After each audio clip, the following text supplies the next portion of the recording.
Hello everyone, Dieter Scherer here from RealizeYourRetirement.com. Today we are going to go through an overview of the funds in the Federal Thrift Savings Plan, better known as the TSP. The data has been updated from my previous video for 2014.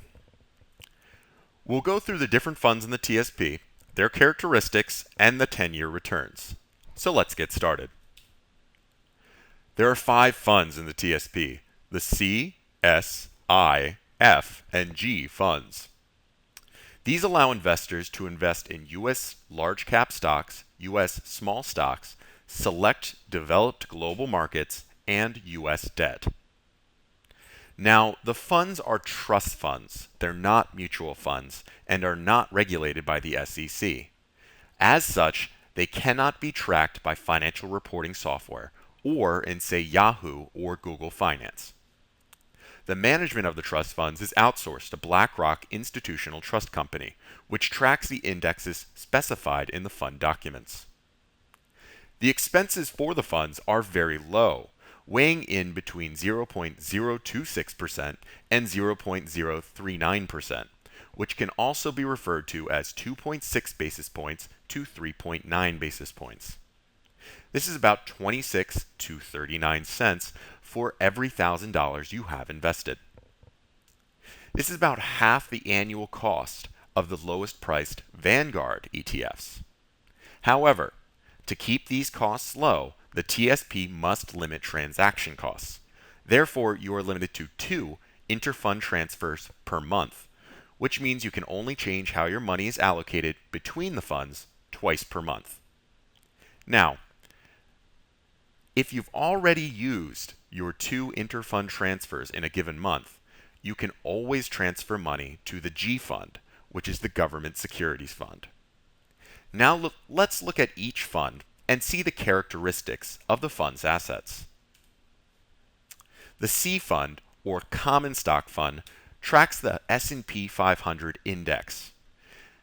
Now, the S&P 500 index is made up of the 500 largest companies in the United States. Therefore, this would be considered a large cap fund. Let's look at a few characteristics of the fund. The median sized company held in the fund, median meaning half of the companies are larger and half of the companies are smaller than this number, is $17.1 billion. The smallest company in the fund is $3.1 billion. And the size of the largest company is $478 billion. As you can see, the companies in the C fund are large, mature companies, which may be nearing market saturation for their goods.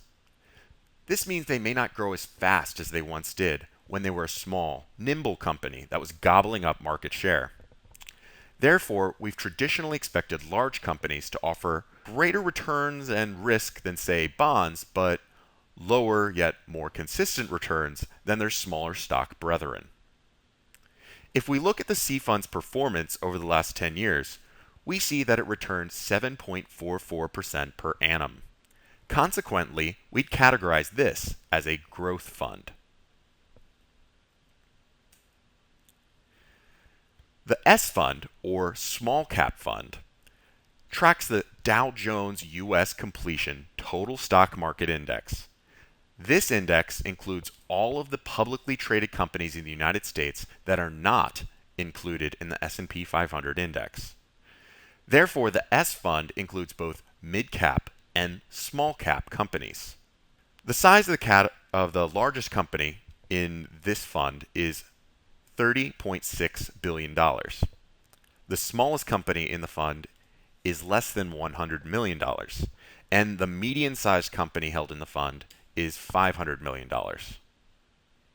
Mid and small-sized company stocks also tend to be more volatile than large company stocks, which means that your investment in them is more likely to have larger fluctuations in its price.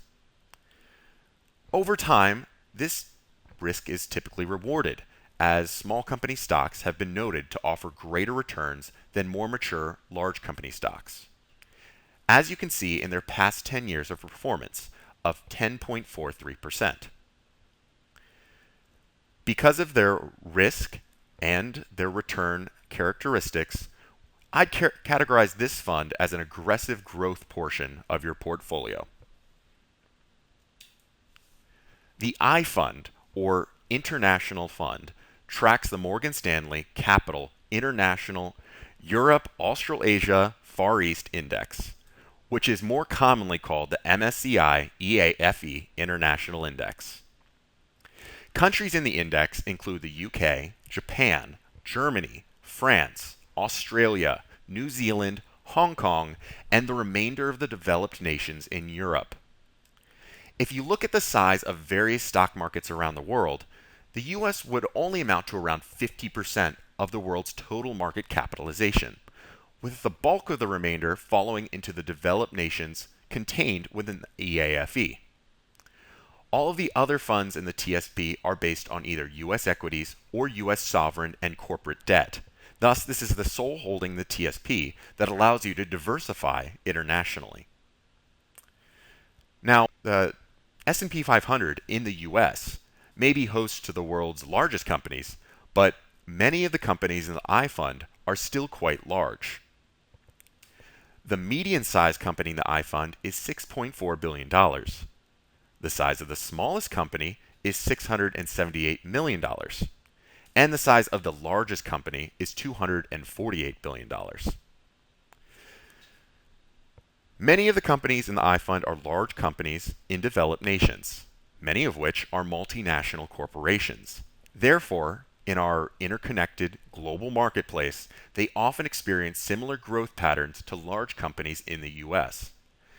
The performance of the I Fund over the past 10 years amounts to 7.06%, which would be classified as a growth investment. The F Fund, or Fixed Income Fund, tracks the Barclays Capital Aggregate Bond Index. This index contains the majority of U.S. investment grade, meaning high quality, bonds.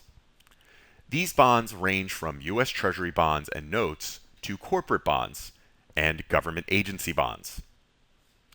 In total, the bonds in this index have a duration of 5.09 years.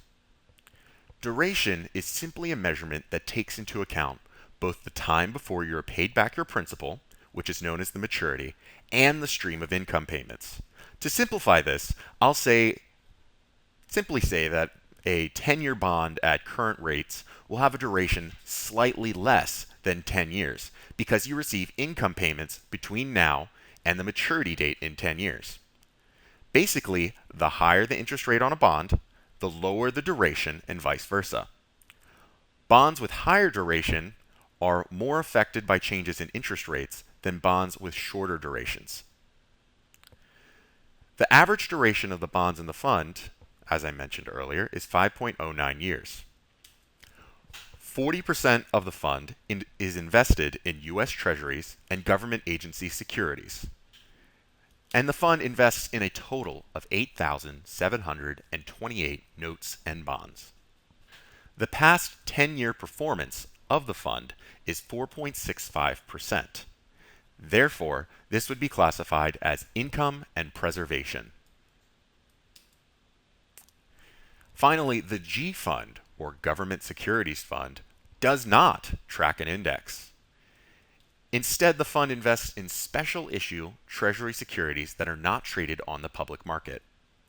Therefore, changes in interest rates do not affect the price of the securities in the fund.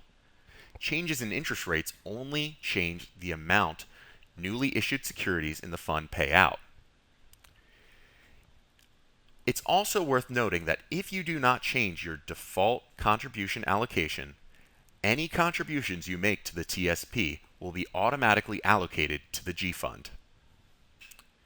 Now, because the G Fund invests in non-marketable U.S. Treasuries, it's very low risk. It's also, by definition, 100% government, so there's no corporate debt in this fund. And finally, because changes in the interest rate do not affect the price of the bond, earnings in this fund come solely from the income from the treasuries in the fund, instead of both income and price changes.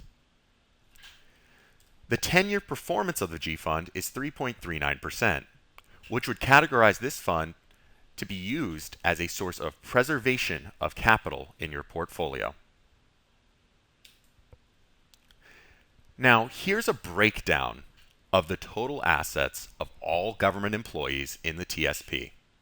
I just want to reiterate that this isn't a recommendation about how to allocate your account. It's a report of how the sum total of assets in the TSP are split between the different funds. Now, the L funds, which are life cycle funds, are not included here because investments in the L funds are actually invested in the underlying C, S, I, F, and G funds, just in different amounts based on your expected date of retirement. As of the end of 2013, the TSP had a total of $397 billion in the plan. Now, the C fund has $120.8 billion, which is 30.4% of the TSP. The S fund had $46.6 billion, which is 11.7% of the TSP. The I fund has $33.3 billion, which is 8.4% of the TSP. The F fund had $23.6 billion, which is 5.9% of the TSP. And finally, the G fund has $172.7 billion in it, which amounts to 43.5% of the TSP. As I mentioned earlier, the G fund is the default investment for government employees. So it looks like many employees have neglected to change their default allocation from the G fund. The second largest, the C fund, is likely a popular choice because large, well-known U.S. companies seem safer than other type of companies. That assumption really depends on the economic environment, as different economic environments will cause different funds to become more or less risky. With the Fed pursuing higher interest rates in the next few years and an uncertain outlook for the U.S. stock market, you should either retain the services of a financial advisor or educate yourself more on the situation so that you know the risks involved with each type of investment if you are a do-it-yourselfer. So look out for my future videos and blog posts on realizeyourretirement.com to receive more free educational materials about the TSP and better solutions for retirees. Click on the videos below to access videos related to TSP lifecycle funds or advantages and disadvantages for using the TSP for your retirement savings. Also, sign up for Retirement Planning Academy on realizeyourretirement.com to become more educated about Social Security maximization strategies, risk-controlled investing strategies, what you need to know before you purchase an annuity, how to properly diversify your investments, value investing strategies, and exclusive financial tools and calculators. Thank you for watching and have a great day.